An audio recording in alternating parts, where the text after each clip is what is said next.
গতকাল বাংলাদেশের মধ্যে ভিন্ন রকম দুটো পরিস্থিতি ঘটছে। একটা হলো জনাব তারেক রহমান সাহেব, তিনি শহীদ মিনারে গিয়ে মোনাজাত দিলেন। আর একটা হলো বাংলাদেশ জামায়াতে ইসলামী, তারা শহীদ মিনারে গেলেন। দুইটা ভিন্ন রকম বললাম এজন্য যে ভাষা আন্দোলনের পর থেকে নিয়ে আজ অবধি কোনো রাষ্ট্রপ্রধান শহীদ মিনারে মোনাজাত দিছে এমন কোনো নিউজ আমরা পত্রপত্রিকায় এখন অবধি দেখি নাই। আর জামাত ইসলামী যে শহীদ মিনারে গেছে এমন কোনো সংবাদও আমরা এখন পর্যন্ত পাই নাই। তো এর পিছনে মূল কারণ কি? কারণ হলো রাজনীতি। রাজনীতি বই, এখানে আর কিছুই না। তারেক রহমান মোনাজাত দিছেন, এটা একটা ভালো দিক। মোনাজাত দিতেই পারে, সব অধিকার, মোনাজাত দেওয়ার অধিকার সবার আছে, আল্লাহর কাছে সবাই চাইতে পারে। যদিও এটা অনেকে বলতে চাইতেছে যে এটা দেখানো, আমি বলবো দেখানো হোক আর যাই হোক, এর মাধ্যমে শাহবাগীদের নিতম্বর মধ্যে আগুন ধরাই দিছে তারেক রহমান।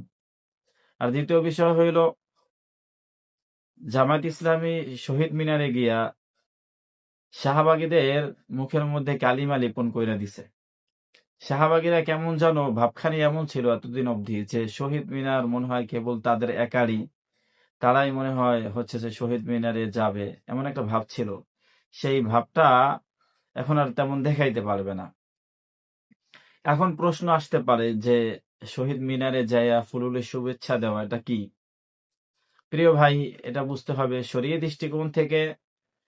শহীদ মিনারে গিয়া ফুলুলের শুভেচ্ছা প্রদান করা কোনো মৃত্যু মানুষকে, এটা শিরকের নামান্তর।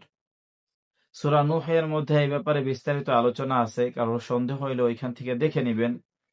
এছাড়াও ডক্টর আব্দুল্লাহ জাহাঙ্গীর রহিমাহুল্লাহ, ওনার বক্তব্য আছে এই ব্যাপারে। মিজানুর রহমান আজহারি, ওনার বক্তব্য আছে এই ব্যাপারে। আরো একাধিক কলামিস্ট আলেমদের লেখনী আছে, একাধিক একাধিক বক্তা আলেমদের বক্তব্য আছে এই ব্যাপারে যে এটা শিরকের নামান্তর। তো জামাত তাদের রাজনৈতিক ক্যারিয়ারে এসে এই শিরিকটা তারা করে ফেললো। আর তারেক রহমান, বিএনপি জাতীয়বাদী দল, তারা যে জাতীয়তাবাদে বিশ্বাসী, কিছুটা সেকুলার, আবার তারা শহীদ মিনারে যাবে, ফুল দিবে, তাদের রাজনৈতিক জায়গা থেকে এটা সহজ। এটা সহজ কিন্তু সেই জায়গায় সহজটাকে বাদ দিয়া মোনাজাত দেওয়া ছিল কঠিন। তো সেই জায়গায় তারেক রহমান এখানে মোনাজাত দিয়া তিনি বুঝাইতে চাইছেন এই জাতিসত্তাকে যে বাংলাদেশে অস্তিত্ব মুসলমানরা কখনো অস্তিত্ব সংকটে পড়বে না। তার কারণ বাংলাদেশে যেই যখন রাজনীতি করছে, টুপিধারী নিয়েই রাজনীতি করছে। যে যখন না রাজনীতি করছে, আগে পরে টুপি থাকুক বা না থাকুক, ভোটের আগে ঠিকই মাথায় টুপি ওঠে। এর মাধ্যমে বোঝা যায় যে বাংলাদেশ আসলে ইসলামের অভয়ারণ্য। বাংলাদেশ ইসলামের ভূমি, ইসলামের জমি। আর জামাত যেই কাজটা করলো, তারা শহীদ মিনারে গিয়ে তারা তাদের আদর্শিক জায়গা থেকে সরে আসছে। তাদের আদর্শের মধ্যে এটা ছিল যে শিরিক করা যাবে না।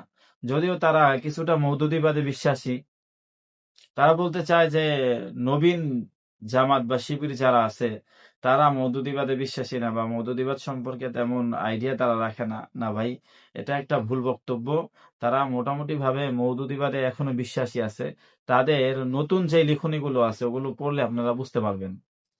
এর পাশাপাশি তাদের কথা বলার ধরন, তাদের চিন্তা, তাদের মনস্তাত্ত্বিক অবস্থা, মনস্তাত্ত্বিক যেই তাদের অবস্থা, সেটা দেখলে বোঝা যায় যে তারা এখনো মওদুদিবাদে মোটামুটি ৭৫% বিশ্বাসী আছে। তার কারণ দেখবেন জামাতের মধ্যে তাদের রাজনৈতিক ক্যারিয়ারের সূচনা থেকে এখনো অবধি এই যে ধোঁকাবাজির একটা আচরণ, ধোঁকাবাজি করা, এটা এখনো তাদের আছে। তো যাই হোক, গতকালকে বাংলাদেশ নতুন একটা ইতিহাস সূচনা করলো যে যেই জামাত কখনো শহীদ মিনারে যায় নাই, তারা শহীদ মিনারে গেল। তারেক রহমান শহীদ মিনারে গিয়ে মোনাজাত দিল। তো প্রিয় দর্শক, আপনারা জানাবেন যে তারেক রহমানের শহীদ মিনারে গিয়ে মোনাজাত দেওয়া কি ঠিক হয়েছে? ঠিক হইলে কেমন ঠিক হয়েছে? আর জামাত ইসলামের কি শহীদ মিনারে যাওয়া ঠিক হয়েছে কিনা?